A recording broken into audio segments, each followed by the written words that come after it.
ప్రభువా, ఏ వాక్యం మాకు అవసరమైందో ఆ వాక్యంతో మీరు మాట్లాడతారని మీ పాదాల చెంత బ్రతిమాలుకుంటున్నాం ప్రభువా. మాకు కావలసిన హెచ్చరికలను ప్రభువా మాకు మీరే సేవకుల ద్వారా మీరు మాట్లాడతారని యేసుక్రీస్తు వారి నామమున ప్రార్థన చేసి బ్రతిమాలి వేడుకొనుచున్నాము తండ్రి. ఆమేన్. ఆమేన్. ఈ రాత్రి సమయమున మన పరలోకపు తండ్రికి స్తోత్రము ఘనత కలుగునుగాక. దేవుడు మనలను ప్రేమించి ఈ శుక్రవారము రాత్రి సమయాన్ని దేవుడు మనకు అనుగ్రహిస్తూ వచ్చినాడు. కాబట్టి ఈ రాత్రి మనము ఒక అంశము మాట్లాడుకుని తదుపరి ప్రార్థనకు మనమందరమును మోకరిల్లుదామండి. రోమియోలకు రాసిన పత్రిక 12వ అధ్యాయం అండి. రోమియోలకు రాసిన పత్రిక 12వ అధ్యాయం అండి. 2వ వచనాన్ని చదువుకుందామండి. 2వ వచనమండి. అందరూ తీయండి, ఒకసారి అందరూ పలకండి. రోమియోలకు రాసిన పత్రిక 12వ అధ్యాయము 2వ వచనమండి. మీరు ఈ లోక మర్యాదను అనుసరింపక ఉత్తమమును అనుకూలమును సంపూర్ణమునై ఉన్న దేవుని చిత్తమేదో పరీక్షించి తెలుసుకొనున్నట్లు మీ మనస్సు మారి నూతన మగుటు వలన రూపాంతరము పొందుడి. చదవబడిన లేఖనాలు మన వినికిడిలో ప్రభు దీవించును గాక. మనము ఈ లేఖనము కొత్తదేమీ కాదు, పాతదే. కానీ ఇందులోంచి ఒక క్రొత్త ధనాన్ని మనం ఈ రాత్రి తీసుకొని ప్రభు అయిన యేసుక్రీస్తులో బలము పొందుకుందాం.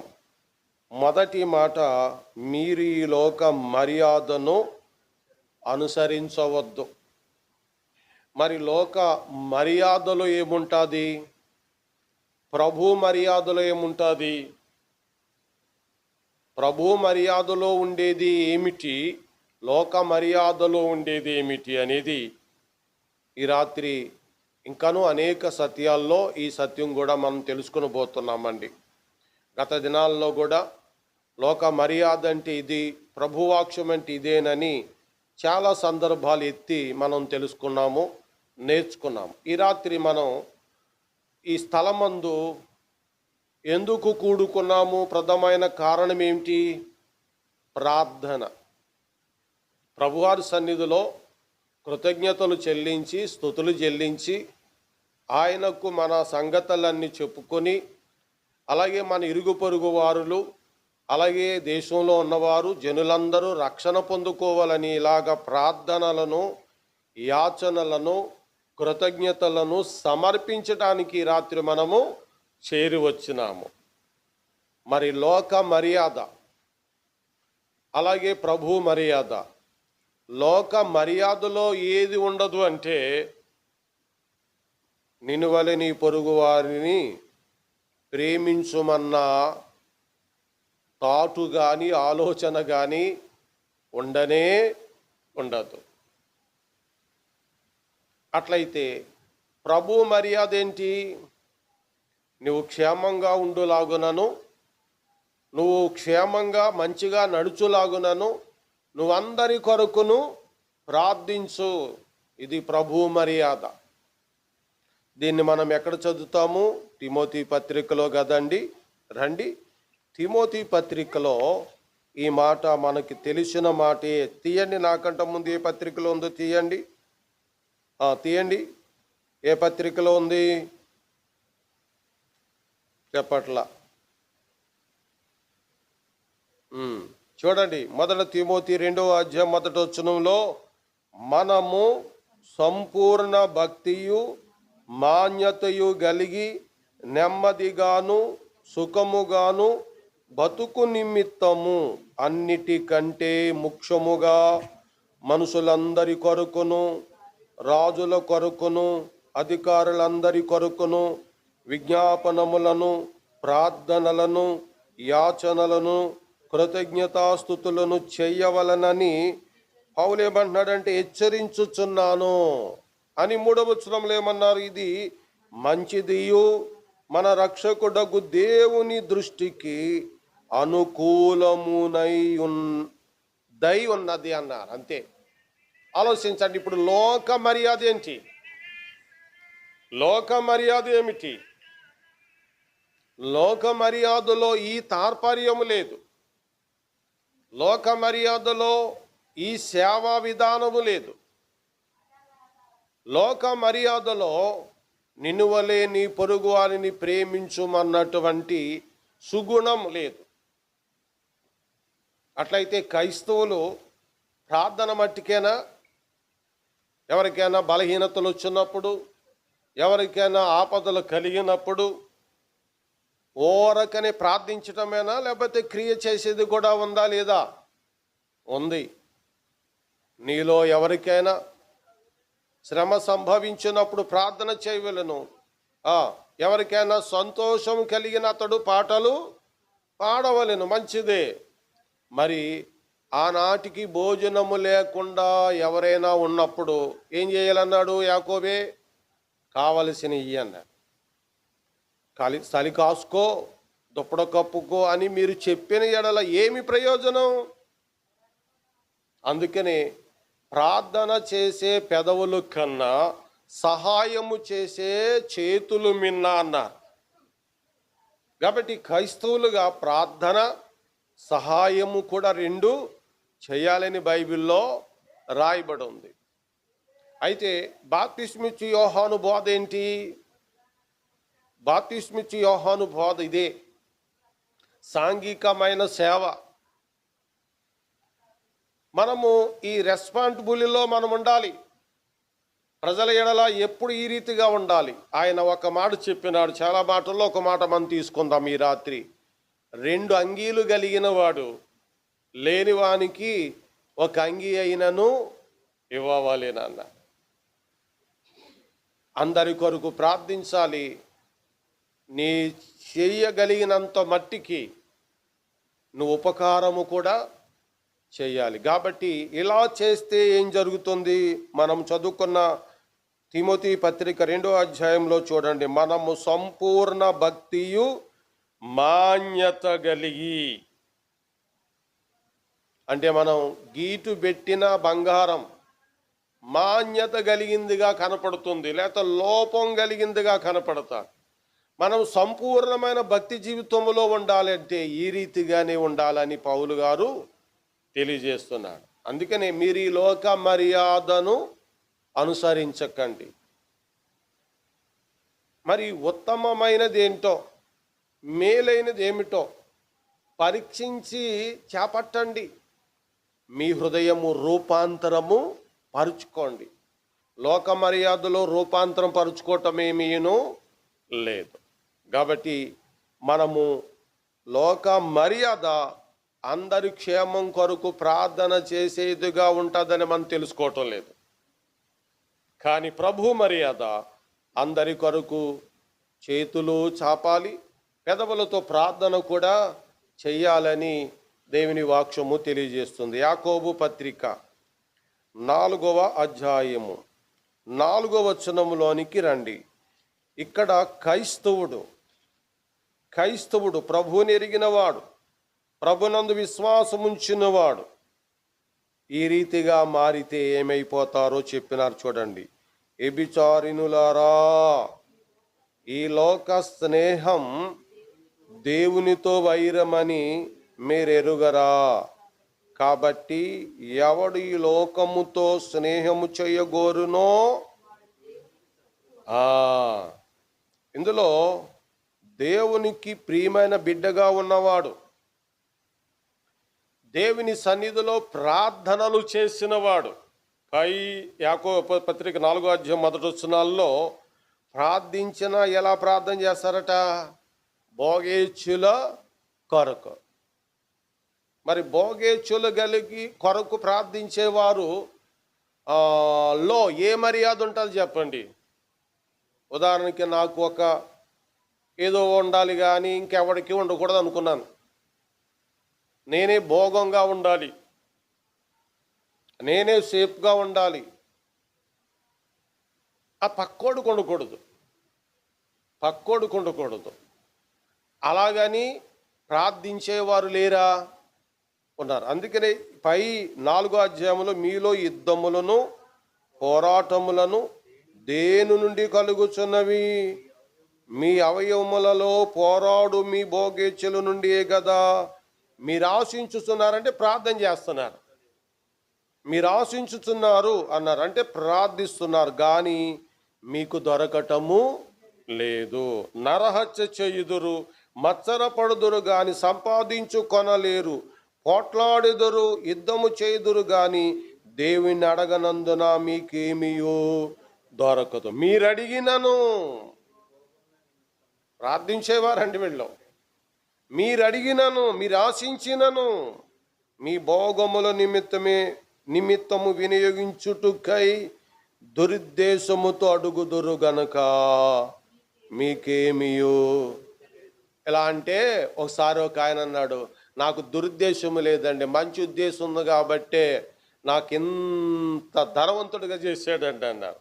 అది దురుద్దేశమే, అది కూడా దురుద్దేశమే. ఎందుకంటే ఒక రోజుకి తీసేస్తాడు దేవుడు. ఈ వేళ ఉంది, రేపటికి ఉండకపోవచ్చు, అది దురుద్దేశమే. ఎప్పుడైనా సరే వాక్యం చెప్పినప్పుడు నేను బెటర్ అని, నేను మంచివాడిని, నేను మంచివాడిని అని అనుకున్నావా? దేవునికే చెప్పినట్టు ఆ మాట, మధ్యలో ఉన్న సేవకుడి గురించి కాదు. అలా ఇవ్వకూడదు. ఇరవీగితే గనక దేవుడు ఎంతసేపులో తీస్తాడండి? ఒకవేళ తలంచాడు అనుకో, అంతే కదండి.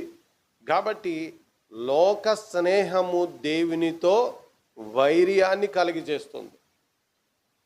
దేవుని ప్రేమను మనం పొందుకోలేము. ఇక మీరు రండి, మీకు లోకం ఎప్పుడు ప్రారంభమైందో మీకు తెలుసు. ఆదికాండము 4వ అధ్యాయము హెబేలు గారు కనపడతారు. ఆ తర్వాత వెంటనే కయీను గారు కనపడతారు. కయీను గారిని గురించి మనం ఎరగని వారం కాదు.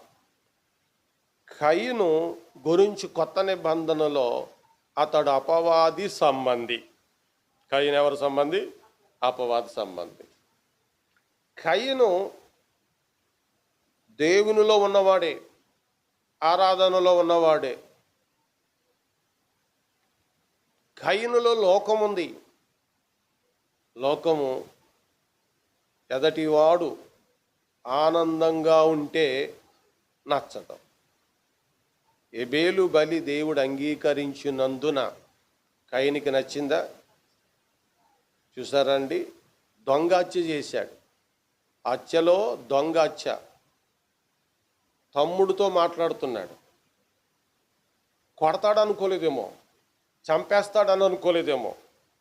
పొలములో మాట్లాడుతున్నప్పుడు మాట్లాడుతూ తమ్ముని మీద పడి కొట్టి చంపేశాడు. ఆదమరిచి ప్రేమతో అన్నగారు మాట్లాడుతున్నారు కదా అని చక్కగా రిప్లై ఇస్తుండొచ్చు, కానీ లోపల దురుద్దేశం.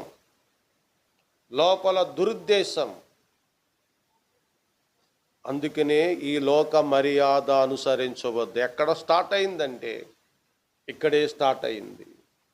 కయీను నుండే స్టార్ట్ అయింది. కయీను నుండే దేవునికి శత్రువులు స్టార్ట్ అయ్యారు.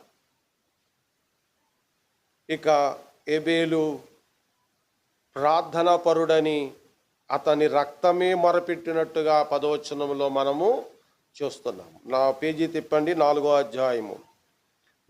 అధ్యాయము చివరి వచనంలో చూడండి, 26వ వచనం అండి.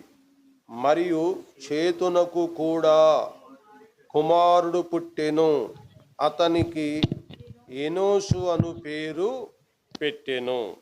అప్పుడు యెహోవా నామమున ప్రార్థన చేయుట అది.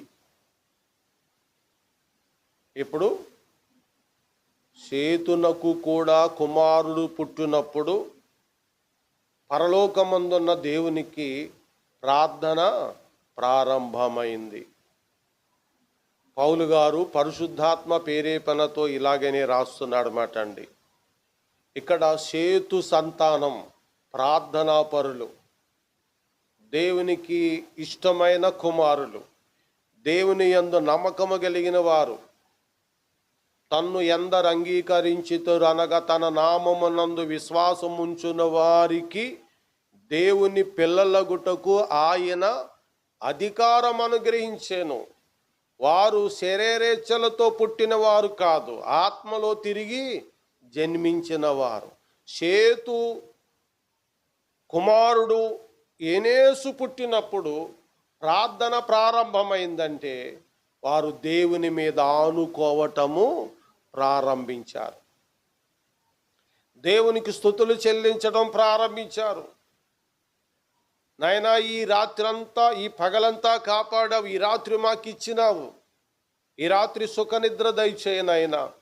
ఉదయమని లేచి నిన్ను స్తుతించే భాగ్యము మాకు అనుగ్రహించు ప్రభు అని ఇట్లా ఆ ప్రార్థనలో ఎన్నెన్నో సంగతులు కదండి. ఇది ప్రభు మర్యాద, ప్రభు మర్యాద, ఇది లోక మర్యాద. ఇట్లా చెప్పేస్తాను, సింపుల్గా మీకు అర్థమైపోతుంది. తినుము, త్రాగుము, సుఖించుము. తినుము, త్రాగుము, సుఖించుము, ఇది లోక మర్యాద. అంతా నీవే, నీ ఎదుట ఎవడునూ ఉండకూడదు, ఇది లోక మర్యాద. కాబట్టి కయీను సంతతిలో దేవునికి విరోధమైన కార్యాలు చేశారో లేదో చెప్పండి. వాళ్ళు ఫస్ట్ హత్య కయీను. అతని సంతతిలో పుట్టినటువంటి వాడు లేమేకు, ఏమండి, ఓ పడుచువాడిని చిన్న దెబ్బ కూడా చంపేశాడు లేమేకు. మరి ఆ సంతతి మీద దేవుని ఉగ్రత నిలుస్తూనే వచ్చింది. అలాగా వారు ఆ శాపమును అనుభవిస్తూనే వచ్చారు.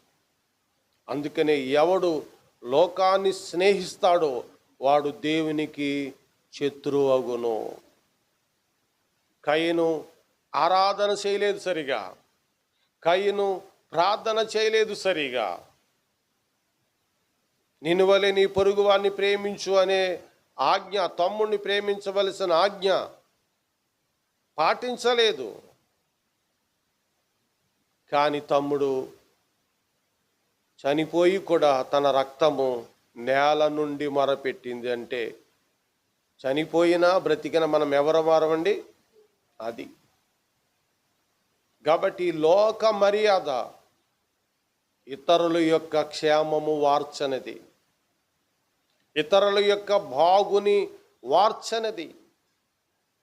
కానీ ప్రభు మర్యాద అనేకులకు క్షేమాన్ని, అనేకులకు దేవుని యొక్క కృపను పొందుకునేలాగా చేసేది. ఎఫెసీయులకు పౌలు గారు రాస్తూ 2వ అధ్యాయము 2వ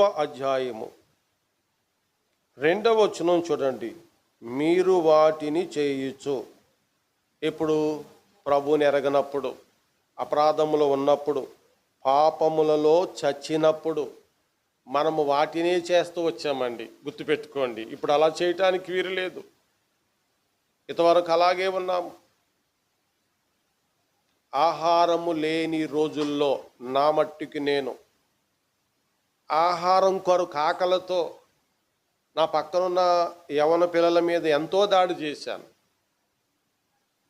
మేము ఆహారం లేని పరిస్థితులు చాలా దినాలు ఉండేవి. మాకు 2-3 రోజులు మంచినీళ్ళు గంజి మాత్రమే ఉప్పేసుకుని తాగేవాళ్ళం. ఇప్పుడు ఏదైనా మేము తినేస్తున్నామంటే మాకు లేదు, ఇప్పుడు కూడా తినట్లేదు. తింటాం, మొత్తానికి ఖాళీ కడుపు కాదు. కానీ ఆ రోజుల్లో నేను ఎవరినైతే దాడి చేశానో ఇప్పటికీ నేను వారితో స్నేహం కలుపుకుంటూ వచ్చాను. చూసారండి మనసు ఎలా ఉంటుందనో పరిస్థితులను బట్టి మనలను ప్రేరేపిస్తుంది.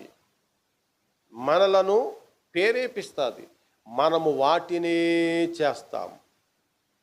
ప్రభు ప్రేరేపణ, ఒక చెంప మీద కొడితే మరో చెంపను చూపించు, జాలిగా ఉండు అని, తగ్గించుకోమని, కీడుకు ప్రతి కీడు ఎవరికి చెయ్యొద్దని ప్రభు పేరేపన, ప్రభు మర్యాద అది. అది ప్రభు యొక్క మర్యాద. చదవండి ఇందులోనే, మీరు వాటిని చేయుచు వాయుమండల సంబంధి అయిన అధిపతి, అంటే అది ఎవరు? సాతానుడండి. సాతానుడు ఆకాశ మండలమందు వాయు సంబంధి అధిపతి ఉంటాడు. ఆకాశ మండలమందు వాయు సంబంధమైన అధిపతి ఉంటాడు. వాడు భూమి మీద ఉన్న వారిని ప్రేరేపిస్తాడు. వాడు భూమి మీద ఉన్న వారిని ప్రేరేపిస్తాడు. కయను మీద ఆ ప్రేరేపణ ఉంది కాబట్టి హెబేలును చంపే ప్రేరేపణ వాయుమండలాధిపతి ఇచ్చాడు. ఈ దినాన్ని ప్రభు ఆత్మకు నువ్వు కట్టబడకపోతే నీ మనసు కూడా అలాగే ఉంటుంది. కానీ డిఫరెంట్గా ఉంటుంది. తెలియదండి. ఎందుకంటే ప్రభు ఉన్నాడండి అంటాడు. అంటే లోపల ఏ ప్రేరేపణ ఉంటుంది? అపవాది ప్రేరేపణ. పైకి ప్రభువుని స్తుతించినట్లుగా, ప్రభువును నమ్ముకున్నట్లుగా, అయ్యో మేము ఎందుకు చేస్తాం, ఎందుకంటామండి అన్నట్టుగా ఉంటుంది. కానీ లోపల వాడి ప్రేరేపణ పనిచేస్తూ ఉంటుంది. అందుకనే గొర్రె చర్మములను వేసుకుని వారు మీ యొద్దకు వత్తురు, లోపల క్రూరమైన తోడేళ్ళు వారు. జాగ్రత్తగా ఉండండి. ప్రభువే చెప్పెళ్ళారు ఆ మాట. చదవండి ఇప్పుడు ఇందులో నుండి చూడండి వివరణ. మీరు వాటిని చేయుచు వాయుమండల సంబంధి అయిన అధిపతిని అనగా అవిధేయులైన వారిని ఇప్పుడు ప్రేరేపించు శక్తికి అధిపతిని అనుసరించి ఇప్పుడు మన పక్కన ఉన్న వాళ్ళు కూడా ప్రేరేపిస్తుంది అది. కాబట్టి అనుసరించి ఈ ప్రపంచ ధర్మము చొప్పున, అంటే లోక మర్యాద చొప్పున మునుపు, ఏంటండి? మునుపు నడుచుకొంటిరి. ఇప్పుడు ఎలా నడుచుకోవాలి?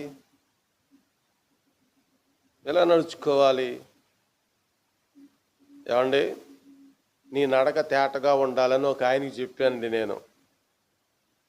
అప్పుడు ఏం చేశాడంటే ఆయన, నేనేమీ ఎరగనండి, నేను తేటగానే ఉన్నాను అన్నాడండి.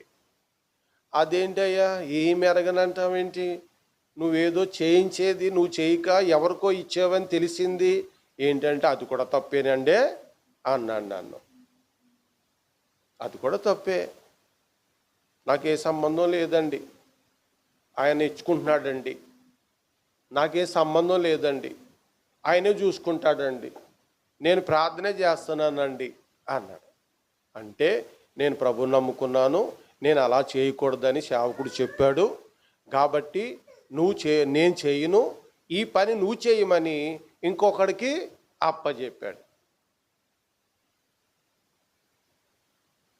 అది ఎలాంటి లాజిక్ చెప్పండి? ఎవరి ప్రేరేపణలో ఉన్నాడు? ఎవరిలో ఉన్నాడు? పాస్టర్ గారు ఒప్పుకోలేదు, ఇది నేను చేయకూడదు అన్నారు, నేను చేయను, కానీ నువ్వు చెయ్యి అని ఇంకొకడికి అది కరెక్టేనంటారా? పెద్దరి గారు చెప్పండి, అది కరెక్టే కాదు. అయితే ఏంటి ఉపయోగం? అలా చేయటం వల్ల ఏంటి ఉపయోగము? ఆస్తులు పెరిగాయి, అలాగే ఆ బిల్డింగ్ ఏదో కట్టుకున్నాడు, బాగుంది, ఏంటి ఉపయోగం? ఉదాహరణకి చెప్పండి, లోకంలో ఒక సామెత ఉంది కదండి, కడవాడైనానేమి కరము పాలు, గరిటెడైనాను చాలు గోవు పాలు. అంతే కదండి, లోకంలోనే ఉంది కదండి. ఎంతో ఉంటే మనకి ఎందుకండి? అది పెంచుకోవటానికి ఇంకొకటి మీద పెట్టుకోవటం ఎందుకండి? దేవుడు చూడలేదా? నేను చూడలేండి, నాకు తెలియదండి, దేవుడికి తెలియదండి. కాబట్టి మనము అపవాది ప్రేరేపింపకుండునట్లు జాగ్రత్తగా చూసుకోవాలా. ప్రభు మర్యాదలో నుండి లాగేస్తుంది. చూడండి మళ్ళీ చదవండి అక్కడ.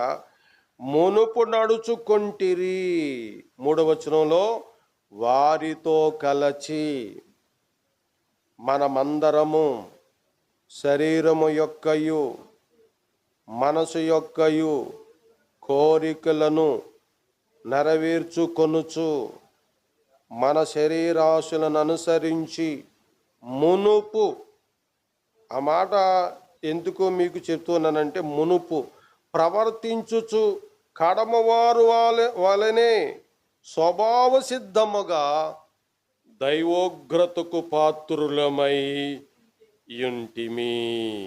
పౌలు గారు ఎంత తేటగా చెప్తున్నాడు చూడండి. మీరు ఈ ప్రపంచ ధర్మము చొప్పున మునుపు నడుచుకున్నప్పుడు ఇలాంటి స్థితి ఉన్నది. ప్రభు మర్యాదలోనికి రండి.